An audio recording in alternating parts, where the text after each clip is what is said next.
বন্ধুরা, general knowledge আড্ডা চ্যানেলে তোমাদের সকলকে স্বাগত জানাই।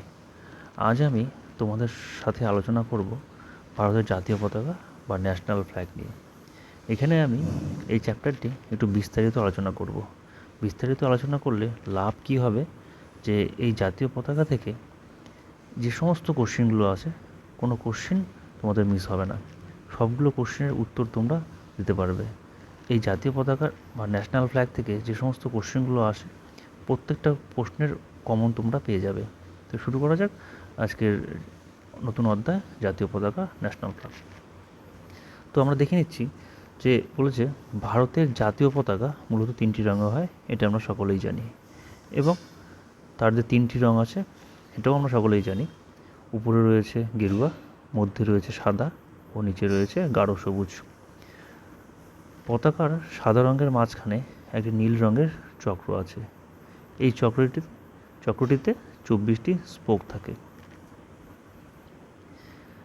এবার যে কোশ্চেনটি রয়েছে, যেটা খুবই ইম্পর্টেন্ট, অনেক পরীক্ষাতে এসেছে এবং খুবই ইম্পর্টেন্ট, জাতীয় পতাকার রূপকার কে? জাতীয় পতাকার রূপকার হচ্ছে পিঙ্গলি ভেঙ্কটাইয়া। এই প্রশ্নটা আগের অনেক পরীক্ষাতে এসেছে এবং আগামী দিনের পরীক্ষাতে আসার অনেক চান্স রয়েছে।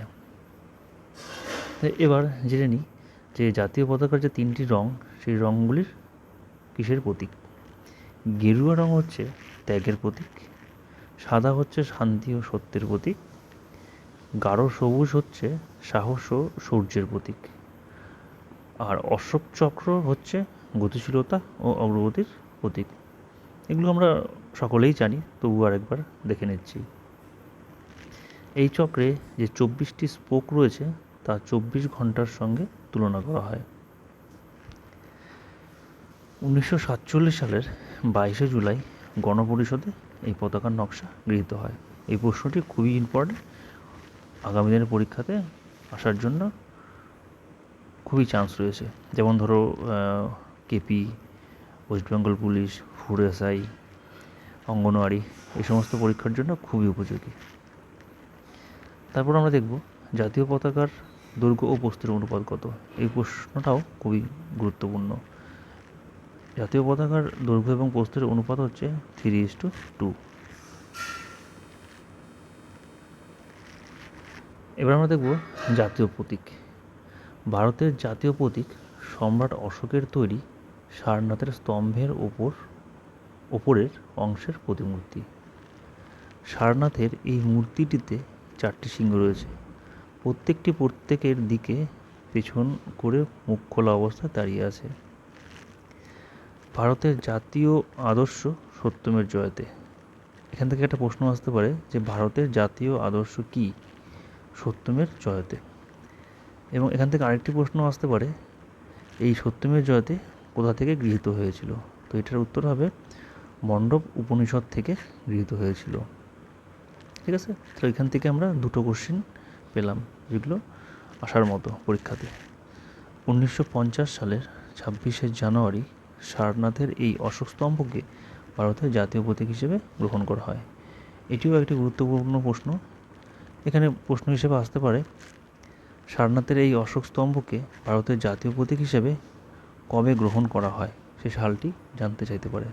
এটা হবে হচ্ছে 1950 সালের 26শে জানুয়ারি। এরপরে চলে আসবো ভারতের জাতীয় স্লোত, ন্যাশনাল অ্যানথেম।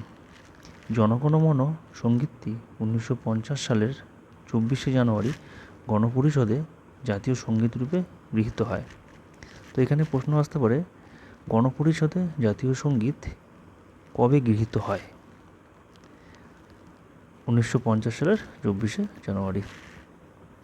এখানে আরেকটি প্রশ্ন রয়েছে, সম্পূর্ণ জাতীয় সঙ্গীত গাওয়ার মোটামুটি সময় কত? 52 সেকেন্ড। এই প্রশ্নটাও বিগত দিনের অনেক পরীক্ষাতে এসেছে এবং আগামী দিনেও আসতে পারে।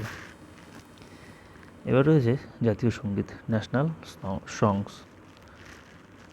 ঋষি বঙ্কিমচন্দ্র চট্টোপাধ্যায় সংস্কৃতে জাতীয় সঙ্গীত বন্দে মাতরম গানটি রচনা করে।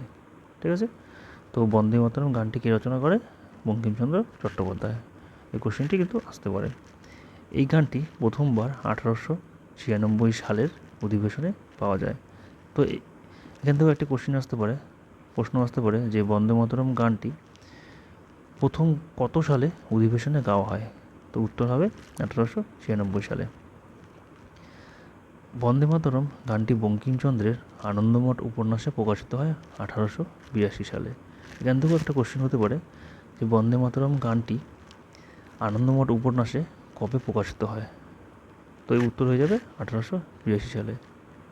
এবং এখান থেকে আরেকটি কোশ্চেনও হতে পারে যে বন্দে মাতরম গানটি বঙ্কিমচন্দ্রের কোন উপন্যাসে প্রকাশিত হয়? তো উত্তর হবে আনন্দমঠ। এখান থেকে আরেকটি প্রশ্ন হতে পারে যে গানটির সুর করেন কে? যদুনাথ ভট্টাচার্য। ঠিক আছে, তো বিস্তারিত পড়ানোর এটাই কারণ যাতে এখান থেকে কোনো প্রশ্ন মিস না যায়। এখানে দেখে নেব শেষে আর কয়েকটি প্রশ্ন যে জাতীয় প্রতীক কী? ভারতের জাতীয় প্রতীক কী? উত্তর হবে অশোক স্তম্ভ। জাতীয় স্রোত বা ন্যাশনাল অ্যান্থেম জনগণ মন। জাতীয় বাণী কি? সত্যমের জয়তে। জাতীয় সঙ্গীত ন্যাশনাল সংস বন্দে মাতরম এবং জাতীয় ধ্বনি জয় হিন্দ। তো আজকে এ পর্যন্তই। আশা করি এই টপিক্সটি পড়ে তোমরা খুবই উপকৃত হবে এবং এই টপিক্স থেকে যে কোনো প্রশ্ন আসুক নাই কেন তোমরা উত্তর দিতে পারবে। আর আশা করি এই টপিক্সের বাইরে কোনো প্রশ্ন আসবে না, যা আসবে এই টপিক্সের মধ্যে থেকেই আসবে। তো শেষে একটা কথাই বলবো, যদি আমার এই ভিডিওগুলি তোমাদের ভালো লেগে থাকে তাহলে তোমরা তোমাদের বন্ধুদের মধ্যে শেয়ার করবে এবং সাবস্ক্রাইব করে রাখবে যাতে তোমাদের ফোনে সবার আগে নোটিফিকেশান চলে যায়। ধন্যবাদ।